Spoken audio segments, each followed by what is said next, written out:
Welcome to Nobody Told Me. I'm Laura Owens. And I'm Jan Black. Would you like to become a better person or a better leader? Do you have psychological habits and behavioral patterns that have helped you succeed, but may be detrimental to your relationships, well-being, and ability to lead? Then pay close attention to what our guest, Jerry Colonna, has to say. Jerry is the author of the new book called Reboot, Leadership and the Art of Growing Up. He's a venture capitalist turned executive coach, and his new book is aimed at millennials seeking purpose or personal growth, or anyone facing a turning point in their career. Jerry, thank you so much for joining us. Oh, thanks for having me, guys. It's a pleasure. On the first page of your book, Reboot, you say, "I didn't set out to write a book about growing up." What did you set out to do? And tell us how the book came about. I set out trying to answer the question of leadership and really trying to understand what it was that I believed to be true about leadership. And it was really the process of writing the stories and assembling the stories that I wanted to tell that led me to realize that what I was really describing was a much deeper and arguably more important process, the process of becoming an adult, a process of becoming a fully actualized human being. What was your own growing up like? I read that you had a mother who suffered from bipolar and a schizoid affective disorder, and that must have been so hard, and I'm sure that influenced you a lot. Yeah. One of the biggest challenges in growing up with a mentally ill parent, and to be clear, my dad also was an alcoholic. And so the home life was filled with a lot of potential violence, a lot of shame, and a lot of poverty. And it affected me deeply and profoundly in many ways. One of the things that early on I learned, and I think many folks who grew up with parents who struggle may relate to this, I grew up with this sense of a very deep and profound conflict avoidance, a kind of don't upset your mother was the mantra growing up. But it also showed up in many other ways. One particular way that I turned something into a superpower was a kind of hypervigilance. I had the capacity to almost feel what people are feeling. Now, as a child, that was a way to keep me safe. There's going to be an eruption. I'd better go hide. Mm-hmm. Turned into later, when I was a journalist, turned into the ability to have deep, profound conversations. Then later as an investor, I could sort of sense out someone's strengths. And now as a coach, I tend to be able to hear and feel things that my client may not be able to see immediately. Are most of us carrying some kind of psychological baggage like that may be holding us back or helping us move forward? Both, holding us back and helping us move forward. And so I think it's really important. A lot of folks ask the question that sort of is, are we all traumatized? And the answer is no, of course not. But we all carry these sort of bumps and bruises and scars and the things that sort of stumble along as we stumble along into adulthood. And, I use that term baggage throughout the book. There is baggage that we carry. It's not all terrible. It's not all, adverse childhood experiences, but it affects us. And that's the important thing here to understand, is that so many of the belief systems that we carry around that we take for granted, for example, anger is dangerous, right? That is actually a learned understanding of the world. And it's rooted in a belief in the desire to feel love, safety, and belonging as we're growing up. How are growing up and turning into a leader intertwined? Well, for me, the challenges of leading well present these, this was an observation I made not only about myself, but I saw in my clients' lives. And it was the repetition of patterns that first caught my attention. And I realized that there are some universal challenges that every leader faces. Mm-hmm. And it's those leadership challenges that present the opportunity to turn around and confront the stuff we've been running away from. And so, for example, a good example of this is prevalence of conflict avoidance. Yet again today, I was working with a CEO, first-time CEO, yet again, conflict between two vice presidents that really was rooted in that CEO's avoidance of disappointing one or both of the two people. And then they ended up attacking each other and creating political problems within the organization. Don't you find that in the tech world today, a lot of these CEOs that you're talking about are really young compared to the CEOs of our parents' generations? Those CEOs didn't get, rewarded with the top job until they had put in maybe 30 years on the job, whereas now you see a lot of these tech CEOs maybe being just 30 years of age. Yes. Can I clarify your question a little bit more by saying it's not just tech CEOs, but what we're seeing is there's a phenomena that's associated with venture capital, which is the excitement of backing someone young who has a brilliant new idea for a better mousetrap. And that phenomenon is, I think, what you're seeing, and it plays out best known in the tech industry, but it's not exclusive to the tech industry. And that is, you might find somebody, I've had clients who got their first funding at 19 years old, and congratulations, you're a CEO. Right, right. And you don't have the seasoning that maybe past generations would have had in that job. That's right. But I also want to point out that this is not necessarily unique to millennials. So this is not necessarily unique to folks in their 20s and early 30s. Part of what I often see is, in folks in later stages of life, having gone through their 20s where they've learned how to separate and individuate from their parents, and then gone into their 30s where they've really sort of established themselves as independent adults. They might get married, they might have a family, they might have, all sorts of the trappings, if you will, that they grew up with. And then all of a sudden they're faced in their 40s with real questions about who are they and how did they get to where they are now. You couple that with, say, a leadership experience, and you've got a really powerful experience that could be challenging for people. So when do people come to you, and how do they know that they need a reboot? Sometimes the people around them tell them. And one of my favorite lines is from the poet John O'Donohue, who has a blessing called Blessings for a Leader. And he says, may you be surrounded by good friends who mirror your blind spots. So sometimes, fortunately, people will say, hey, listen, this is not working. The thing that you said you didn't want to do, you're doing that. And you need to sort of take a look at that. But most often what happens is people, they can't take it anymore.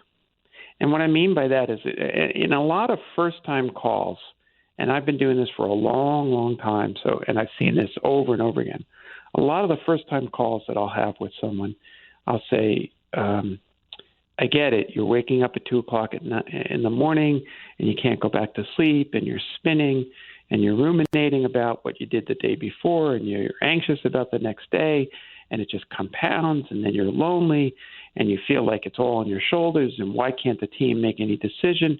And there's like stunned silence, often accompanied by tears.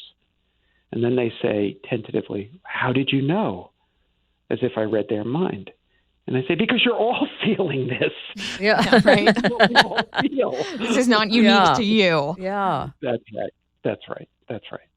And that's an important message to deliver at that moment, is to destigmatize reaching out for help. It helps to understand that you're not alone. And as I often say, just because you feel like crap doesn't mean you are crap. And you also tell people you coach that you want them to realize that even if things don't go as planned, they'll still be okay. Why is that an important message to get across? Well, because so often we attach our sense of self-worth and self-esteem to an accomplishment of a goal, and we're so afraid of failing to achieve that goal that we end up thinking that what's at risk is whether or not we're going to be loved, or whether or not we're going to be safe, or whether or not we're going to have someplace to belong. And if we can separate those two and create a little bit of distance, hey, if your podcast doesn't succeed, it's okay. Your daughter's still going to love you. Mm-hmm. Your mother's still going to love you, right? Right. That's Right. the important thing to remember. Mm-hmm. Mm-hmm. I imagine it must be very difficult to have these really big CEOs open up to you, certainly at the beginning. And I'm wondering what you say to people who tell you that they don't want to turn the workplace into a therapy session, or at least convey that idea. It used to be more difficult. It's less difficult now. People who reach out to me know what they're getting. But what I usually say is, I understand. I understand that we don't want to get sort of drowned into sort of a swampy soup of other people's feelings and all that. And that's really not what I'm suggesting by any stretch of the imagination. But a corollary to that, it would be, imagine you're sitting down and doing, say, I don't know, a marketing planning meeting for 2020. And you walk in and you've got 5 colleagues, and 2 of them are depressed, and a third is dealing with incredible pressures at home. How effective is that meeting going to be? Not very. Not very. And so you can force your way through that meeting, but very quickly what's going to happen is you're going to get subpar work from people who are burned out. Mm-hmm. Whereas if you just pause and create some conditions for people to say, hey, I had a hard weekend and it's really tough right now. So if I'm not 100% on my game, can you give me some slack? That's not therapy. That's being human. Right. Yeah. And you write that better humans make better leaders. So tell us more about the qualities that make a better leader. Well, I first of all, I like playing with that line. And when I do talks, I sort of say that as if it's some radical concept. And then I let it land and I say, duh. Right? But then I ask the question, which is, so why do we struggle with such poor leadership? And the answer to that is that being a better human is really, really hard. And what do I mean by better human? I mean, I'm responsible for my internal state of affairs. I'm not asking you to carry the burden of all my unfinished business and unsorted baggage. I'm not turning the organizations over and over again into the means to close some sort of childhood wound inside of me. I am doing my work. And this is especially true for those who hold either role power or positional power or status power, right? I'm a white cisgendered male. I have power that I don't even know I have as I walk down the street. Mm-hmm. I am obligated to do my work because if not, I hurt people. Mm-hmm. Mm-hmm. And that's unconscionable. Mm-hmm. What's the first question that you ask people? Tell me about your parents. No, I'm kidding. Usually it's tell me about your father. For some reason, I can fixate on the father. The first question I usually ask is, well, you mean in an initial coaching conversation? Yeah. It might be just something as simple as, how are you feeling? How's it going? And everything just seems to stem from there.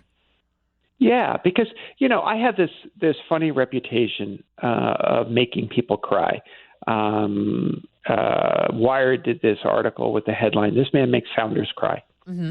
I read that. I did too. Yeah. We did our homework. The secret isn't really, I don't set out, again, to make people cry. I set out to make people feel their feelings. Mm-hmm. Because I believe that shutting ourselves off to our feelings, which is how most of us were socialized as kids, right? Shh, don't cry. Right. Ends up creating challenges within our lives. Mm-hmm. It ends up disconnecting ourselves from the very resources we need to get through the day. So this is contrary and maybe radical. You mean I have to feel my feelings in order to feel better about my feelings? Yes, mm-hmm. You do. Mm-hmm. That's kind of the way human beings are organized. So how do you do this deep dive into the wrecks of your life if you are wanting to become a better leader and and you realize that leadership, requires this kind of an authentic deep dive? Well, I'm a huge believer in the power of questions. And I think that a well-asked question, even a question that I ask myself, can be super powerful. So there are 3 questions that I often refer to as the magic ninja move questions. And that is, what am I not saying that needs to be said? What am I saying that's not being heard? And what's being said that I'm not hearing? Huh. Those questions are super powerful. And if we just pause in the middle of our day, especially if we're a leader, and we say something like, and we ask ourselves, what am I not saying to my staff, to my colleagues, to my life partner that really needs to be said? And it might be, I appreciate you as a colleague, but you've disappointed the organization. Mm-hmm. Right? So questions like that can really, and to do it in a way that allows a kind of loving hold, fierce loving hold for oneself can be super powerful. But my all-time favorite question, how have I been complicit in creating the conditions I say I don't want? Wow. I think so much of that is hard to come to the conclusion that we're creating our own issues if we're not writing it down and journaling it. And I know you're a really big fan of journaling and meditation, and I'm wondering how we can all incorporate that into our lives in order to find the answers to those questions. Well, I'll be honest, I stumbled upon journaling when I was a teenager because I didn't know what else to do with my feelings.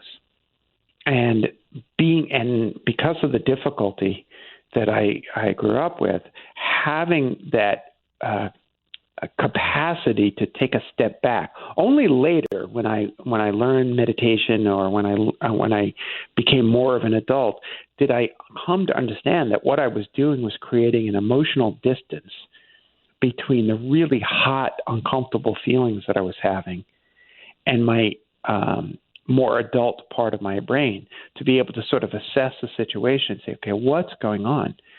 And when I got out of the habit of using the journaling experience to just blame everybody in my life, but really ask myself the question, okay, what am I up to? And what do I really want in this circumstance? And what am I not saying that I need to be saying? That experience, and once that became a daily experience for me, it shifted everything. And to be clear, I've been journaling daily, pretty much daily, since I was about 14 years old, and I'm 55. And before you became an executive coach, you were an investor and executive, and you served on the boards of more than 100 organizations. So I'm wondering how your own reboot occurred. Well, it's tempting to locate it in a particular year, when the reality is, it was sort of long time coming and long time evolving. But if you want to sort of identify a particular time period, it was 2002, and I had just turned 38, which was a ripe, looking at midlife question, looking at larger questions of my life, the kinds of questions I was talking about before. And all of the systems and trappings that I had built up around me. Now, granted, I was in New York, and it was the post 9/11 months, and it was a particularly challenging time. I was connected in some ways to New York in deep and powerful ways. But that notwithstanding, the sensibility that the systems that I had put in place were no longer going to work for me. That had been growing for years. And by the end of 2002, I was done. Stick a fork in me. Mm-hmm. I was done. And I went early in that year. I'd gone on a series of retreats. I was depressed. I was suicidally depressed. And I was really began questioning everything. And quite frankly, thank goodness I was in therapy at the time, because rather than acting out the deep, dark feelings, I actually stopped running and started to confront the things that had been challenging me for years. And how did your idea of fulfillment change during that time? That's a great question. I don't know that I was searching actively for fulfillment. I was searching actively to not feel so bad anymore. So it wasn't even success. It was just you wanted to get away from the pain. I just wanted to stop feeling so much Mm-hmm. pain. And it was really the realization that my outward behavior wasn't matching my inward belief systems and values. That who I was on the inside wasn't matching to who I was on the outside. And I was not living with a kind of clarity. It's only later now in hindsight that I can see that then led me to living the life that I have now, which feels immensely fulfilling. And how is that life different? Oh, I am the luckiest man on the face of the planet. People call me, people talk to me, people share with me their heartache, and they trust me. And I get to hold them. I mean, last week I was doing a book reading and fireside chat. That's my life these days, by the way. Book readings and fireside chat. Sounds pretty good to me.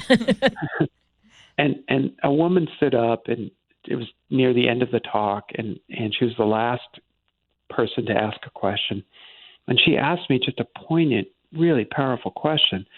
She said, I get that the belief system that I am not worthy enough is deeply embedded in me. And she used the term subroutine, which I use in the book, a piece of programming that was laid down years and years ago. And she said, and I can even see it when it runs. And I can see that it stops me from asking for the right amount of money in my job, and it forces me to do things that I shouldn't do just because I don't feel worthy enough to stand up for myself. What do I do? And I asked her, did your parents have this feeling? Oh, yes. Did your grandparents have this feeling? Oh, yes. And we went back multiple generations. And finally, I said, I want you to visualize all of those ancestors standing behind you who no longer feel unworthy because they have passed on. And they're looking down at their progeny, and they're placing their hands on your back, and they're saying something to you, and they have a wish for you. And what is that wish? And she said I know I'm worthy. And she broke down into tears. Mm-hmm. What a beautiful moment. And I get to live in those moments. Why? I think that's far better than any investment I ever made. Why is change so hard for us to embrace? Like just in that example you said, why is it so hard to embrace when we know we desperately need it? Well, and this is one of the times for one of those what I call radical self-inquiry questions. How has that belief system served me? Now, we didn't get to go there with this woman, but we can surmise something, for example, that were she to early on adopt a belief system that she was worthy, then she'd be in opposition to her parents. Mm-hmm. See, the desire to belong to our family is more important than almost any other feeling. Right. And so I will adopt the same negative views in order to know that I belong. And so then it serves me. It may be perverse, right, because it may be holding me back, but it may serve me in the sense that it gives me a sense of safety. It's often not uncomfortable enough to change. It's just comfortable enough. That's right. That's right. And so we stay stuck. How important are mentors in terms of developing good leaders? I prefer the term elders. Okay. All right. I like that. Yeah.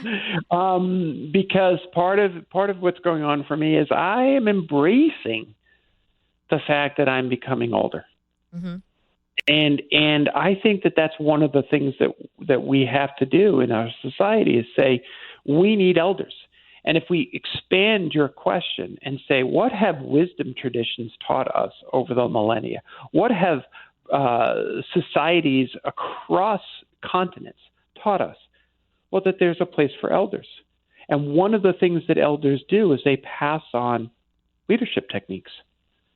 And so by surrounding ourselves with good elders, in my case, Parker Palmer is an elder in my life. He's 80. He likes to refer to me as his older brother. Well, not so fast, too.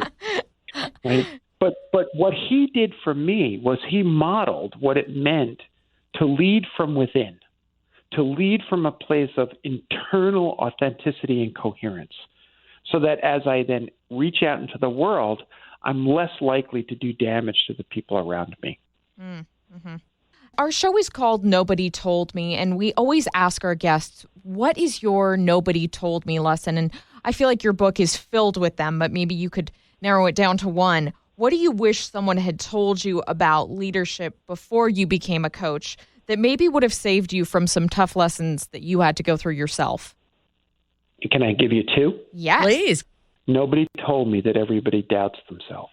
And nobody told me, and the corollary to that is nobody told me that many people carry the imposter syndrome. But nobody told me that I wasn't alone. And the feeling that I'm alone, the loneliness, is the number one thing that people call me for. Jerry, nobody understands me. And if I do anything, the first thing I help them feel is I understand. Uh-huh. I got chills just hearing that. I mean, who can't relate to that, right? Yeah. Right. And along those lines, what advice would you have to anyone who's listening, whether they're a CEO, a leader, or a college student, whoever it might be, who is feeling alone right now or feeling that they're not worthy? What would you say to them? To internalize the fact that you're not alone, that the possibility exists that there's someone else there outside who knows exactly how you're feeling. And even if the details are different, they can relate. And the most important piece is to reach out, go for a walk. It may be professional help. It may not be. It may be a coach. It may be a therapist. It could just be a friend. One of the most important things we do, we have these multi-day retreats we call boot camps. One of the most important things we do is we send people out on what we call partner walks, where they walk just side by side, not fixing each other, not making suggestions, not advising, just listening. Mm-hmm. You know, let me give it in a shorter phrase. Listen to each other. Mm-hmm. Listen. If I could put anything on a headstone, it would be that.